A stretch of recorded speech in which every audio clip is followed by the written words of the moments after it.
Hello tout le monde, j'espère que vous allez bien. Quant à moi, je suis ravie de vous retrouver pour une nouvelle vidéo. Aujourd'hui, on va parler plus d'investissement, on va parler d'économie et surtout comment économiser pour s'acheter une pièce de luxe. Donc c'est parti!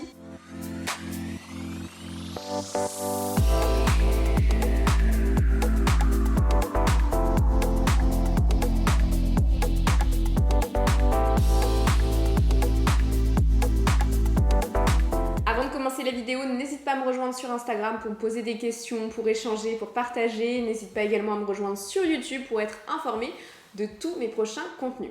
Donc concernant la vidéo comment économiser pour s'acheter une pièce de luxe, vous avez été très nombreux et nombreuses à me demander cette vidéo. Comment faire pour gérer son budget, parce que c'est pas toujours évident. Il y a pas mal de pièges dans lesquels il ne faut pas tomber. Donc je vais vous donner en tout cas mes conseils, ma vision. Ce n'est absolument pas une science exacte, mais si je peux vous aider, et je sais que vous aimez bien mes vidéos plutôt investissement, un petit peu budget, eh bien je vous donne mes conseils avec plaisir. Donc la règle numéro 1, c'est déjà de bien réfléchir à ce que l'on souhaite, à bien réfléchir un petit peu à sa wishlist. C'est vrai que l'être humain est un être social qui se laisse influencer et on est fait d'influence d'ailleurs. Donc forcément, quand on voit quelque chose partout, on a envie de l'avoir. Mais il faut toujours répondre à plusieurs questions. Premièrement, est-ce que ça me plaît parce que c'est tendance ou est-ce que ça me plaît parce que ça correspond à mon style, parce que ça correspond à mes goûts? Deuxième chose, est-ce que je vais m'en lasser? Est-ce que c'est pas un effet de mode? Est-ce que c'est pas une pièce qui est tendance aujourd'hui mais qui peut vite se démoder demain? Est-ce qu'elle correspond à mes besoins? Est-ce qu'elle va correspondre à ma vie en fait? Par exemple un mini sac alors que vous êtes une working girl, vous êtes maman, vous sortez pas forcément en soirée, etc. Est-ce le bon choix? Peut-être pas. Donc il faut vraiment que vous puissiez justement ne pas vous laisser influencer par rapport à ça. C'est-à-dire que vous êtes pas mal, et même moi la première, ça peut arriver, on achète une pièce, on se dit non mais elle est sublime, on la voit partout, on la veut, et en fait une fois qu'on l'a, on se dit bah elle va pas sortir de la boîte. Donc il faut vraiment que vous puissiez vous focuser sur premièrement, quelle marque me fait vraiment envie? Est-ce que cette marque-là, elle me fait envie parce qu'elle est tendance, ou est-ce que c'est une marque où j'adore le style, j'adore la maison, j'adore la pièce, etc. Est-ce que c'est une marque également qui est dans un budget qui est atteignable? Effectivement, vous avez des personnes, leur dream bag, c'est un sac Kelly. Voilà, pour pas générer de la frustration, avoir quand même un objectif qui est réalisable, et puis un budget qui peut également ne pas vous mettre dans l'embarras financier, parce que faire des crédits ou alors ne manger que des pâtes à la fin du mois parce que vous avez tout dépensé dans un sac, ce n'est absolument pas le meilleur choix. Le but de cette vidéo, c'est justement de vous montrer comment acheter de façon sécurisée et sans vous retrouver sans rien dans le mois, mais en vous faisant plaisir. Donc d'abord, il ne faut absolument pas acheter de façon hâtive. Prenez le temps, c'est pas grave si vous mettez des mois, mais prenez le temps. Est-ce qu'en termes de prix, c'est atteignable? Est-ce que la marque me fait vraiment envie? Est-ce que la qualité, elle est bonne? Parce qu'il n'y a rien de plus frustrant. Vous avez travaillé, vous avez mis de côté pendant X temps, vous achetez une pièce, la qualité est déplorable, sachant que tous les services clients ne sont pas forcément aidants. Donc des fois, vous allez vous retrouver avec votre pièce défectueuse, ou alors qui s'abîme facilement, et vous avez quand même une certaine frustration d'avoir dépensé autant. Est-ce que le style me convient? Est-ce que l'utilité me convient? Est-ce que ça correspond à ma vie? Donc déjà, ça fait quand même pas mal de questions auxquelles il faut répondre. Donc vraiment, prenez un temps.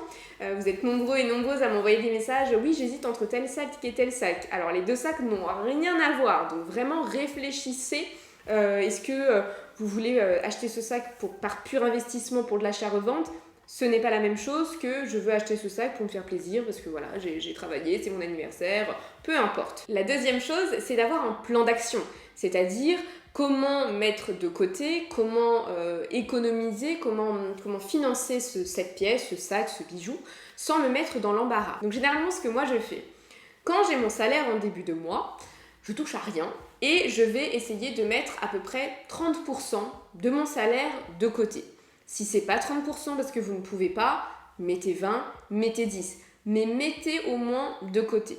Ensuite, le but, c'est vous faites comme vous voulez. Soit vous faites un tableau Excel, soit vous le notez dans Notes, soit vous le notez sur un papier. Mais toutes les charges qui vont arriver, loyer, facture, charges, courses, abonnement Netflix, etc. Vous mettez vraiment tout ce qui va partir ce mois-ci. Ensuite, vous allez vous calculer à peu près un budget. Je sais que par mois, je dépense X de courses. Donc ça aussi, vous le mettez. Par mois, j'ai envie de me faire X resto. Je pense que c'est à peu près ce budget. Vraiment, il faut que vous puissiez tout lister et tout entre guillemets prévoir. Après, la vie n'est pas évidemment écrite comme dans un livre, mais en tout cas, essayez de prévoir un budget dépenses, un budget shopping, voilà, vous avez votre budget. Et ensuite, à la fin, quand vous avez enlevé tout ça, et qu'il vous reste quelque chose, et s'il vous reste quelque chose, c'est ce qu'on va appeler en fait votre cash flow. Et si vous avez fait un petit peu de comptabilité, ça doit vous parler ou pas, mais en tout cas, votre cash flow, c'est le cash qui vous reste une fois que toutes vos charges fixes et charges variables, donc les charges fixes, c'est ce qui ne bouge pas, c'est votre loyer, c'est l'électricité, c'est l'eau, ça bouge pas, c'est tout le temps là. Et vous avez les charges variables, qui peuvent être les courses, vos vêtements, etc., qui varient, en fait, le montant varie. Et ensuite, vous avez votre cash flow. Une fois que vous avez votre cash flow, vous gardez une petite partie de côté, justement pour des choses que vous ne pouvez malheureusement pas prévoir, je sais pas, vous tombez malade, vous arrive quelque chose. Donc pour toutes les dépenses, on va dire, qui ne sont pas prévisibles, vous les gardez. Et puis le reste, eh bien, vous le replacez de côté. Et en fait, vous allez dissocier votre épargne, c'est-à-dire que vous allez mettre une partie, c'est votre épargne pour vos projets, pour votre vie, c'est votre épargne de précaution, votre épargne de sécurité. Donc ça, c'est ce que je vous ai dit dès le début, c'est les 20-30%. Et en fait, votre cash flow, eh bien, c'est votre épargne pour votre pièce de luxe. Et là, vous allez mettre à part. Et en fait, vous allez faire comme ça à peu près tous les mois. Alors au début, ça ne va pas grandir de beaucoup, ça dépend de vos capacités.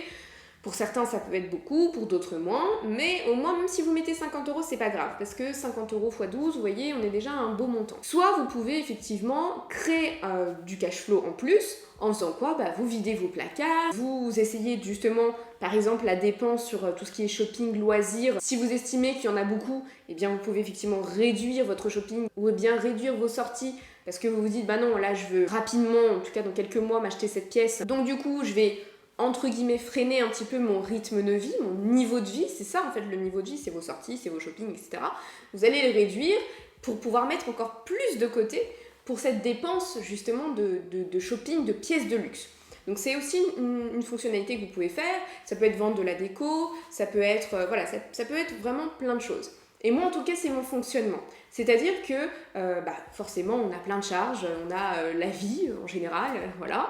Et on a aussi des dépenses qui sont malheureusement imprévues, ou en tout cas qui sont prévues mais qui sont importantes. Moi par exemple, comme je vous le disais, j'ai déménagé, donc il y a tout ce qui va être achat de meubles, vous avez votre loyer, etc. qui sont des charges fixes.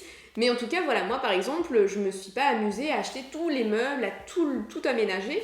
Non, petit à petit. Et puis, comme je vous le disais, au-delà de déménager, moi j'avais pour projet de faire un traitement d'orthodontie que j'ai commencé du coup début juin ou fin mai. Peut-être fin mai d'ailleurs. Et par exemple, quand on parlait de choses imprévisibles, c'est que du coup, moi, mon traitement d'orthodontie, donc je porte des gouttières, alors je les enlève pendant mes vidéos parce que j'ai encore du mal à parler avec, j'ai tendance à zozoter. Donc pour l'instant, je les déclipse, je les enlève quand je fais des vidéos, mais après je les remets toute la journée. Et un exemple tout bête justement où il faut toujours avoir de l'épargne justement de précaution, c'est-à-dire qu'il ne faut pas tout mettre dans une pièce de luxe ou tout mettre dans votre shopping, mais vraiment d'avoir un épargne de précaution en cas justement de pépins ou de surprises. Bref, en tout cas, j'ai mon traitement d'orthodontie qui devait être sur 2 ans, qui coûte assez cher. Les gouttières, ça coûte cher. Les bagues aussi, mais les gouttières, ça coûte assez cher. Après, c'est un choix, c'est une volonté. Et donc, mon traitement devait être sur 2 ans. D'ailleurs, si une vidéo à la fin de mon traitement vous intéresse, n'hésitez pas à me dire, je la tournerai avec plaisir. Et puis finalement, l'organisme qui imprime mes gouttières en 3D, eh bien, s'est rendu compte que mon traitement n'allait pas être sur 2 ans, mais sur 6 mois. Donc en fait, le paiement qui devait être sur 2 ans est sur 6 mois. Donc vous imaginez, ce n'est absolument pas la même chose en fait. Et du coup, moi, tous les mois, j'ai une nouvelle charge fixe, puisque c'est tous les mois, ça va être pendant 6 mois, un gros montant qui part. Donc forcément, mon épargne que je vais mettre de côté pour les précautions ou même pour les projets, il est vraiment abaissé. Et alors, mon épargne, ou en tout cas mon budget shopping, enfin voilà, il y a tout qui est compressé. Donc il y a aussi des ajustements qui sont à faire en fonction de vos changements de situation. Mais c'est surtout que on a besoin d'épargne de précaution, on a besoin d'épargne, on a besoin de sous de côté, parce que typiquement, mon histoire d'orthodontie, une fois que vos gouttières elles sont imprimées, vous pouvez pas dire ah bah non, ça m'intéresse plus, je vais le faire dans 2 ans parce que j'ai pas de sous. Ah bah non, là quand vous avez 20 gouttières qui sont imprimées, il faut payer. Hein. Donc voilà, il faut vraiment que vous fassiez attention à ça. Il faut essayer en fait d'être dans l'anticipation. Je sais que c'est pas toujours évident. Moi je sais que quand j'étais plus jeune, j'étais pas du tout dans l'anticipation. Mais en tout cas, je vous le conseille de le faire. Faites vraiment attention parce que voilà, vous avez toujours des imprévus en fait. Vous avez tout le temps des imprévus, une voiture qui casse, ça peut être n'importe quoi. Donc, il faut savoir que quand vous voulez économiser pour une pièce de luxe, la règle numéro 1, c'est d'abord de mettre de côté pour vous et ensuite de mettre de côté pour une pièce. Et ne soyez également pas frustrés de vous dire oh, ma pièce, je vais l'acheter dans 5, 6 mois, 10 mois. C'est pas grave en fait, ce n'est pas grave. Essayez également d'acheter des pièces qui sont classiques, alors pas forcément des iconiques, mais qui sont classiques dans la mesure où vous n'allez pas forcément vous lasser. C'est-à-dire prendre un modèle de sac ou de pièce qui a du caractère. Par exemple, vous aviez des baskets Gucci avec des espèces de cristaux, etc. Ça peut être joli ou non, ça peut plaire ou pas plaire. Mais si par exemple vous avez pour projet d'acheter cette pièce-là, dites-vous que, allez, dans 3-4 mois, ça tombe aux oubliettes et ça devient, comme on dit en anglais, old fashion. Ça veut dire ça devient démodé. Donc non seulement vous avez dépensé votre argent et vous dites finalement ma pièce on la voit plus trop, j'ai plus trop envie de la porter. Si vous voulez la vendre, ce sera vendu plus qu'à perte.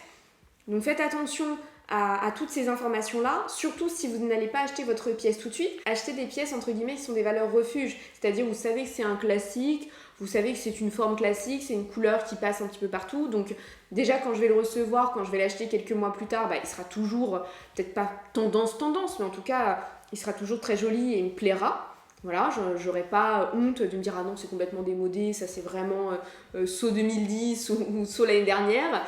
Mais en plus si vous voulez le revendre, voilà, achetez des choses qui sont quand même assez classiques. Après, à partir du moment où vous avez déjà une belle collection et vous avez envie de nouveautés, de folie, faites-le. Mais dites-vous que à partir du moment où vous allez le revendre, ou si vous voulez le revendre, ou si vous voulez vous en débarrasser, ça tombera aux oubliettes et vous allez vendre à perte. La mode là-dessus, c'est vraiment très intransigeant, c'est assez rude d'ailleurs. Donc c'est pour ça qu'il vaut mieux prendre des choses plutôt classiques.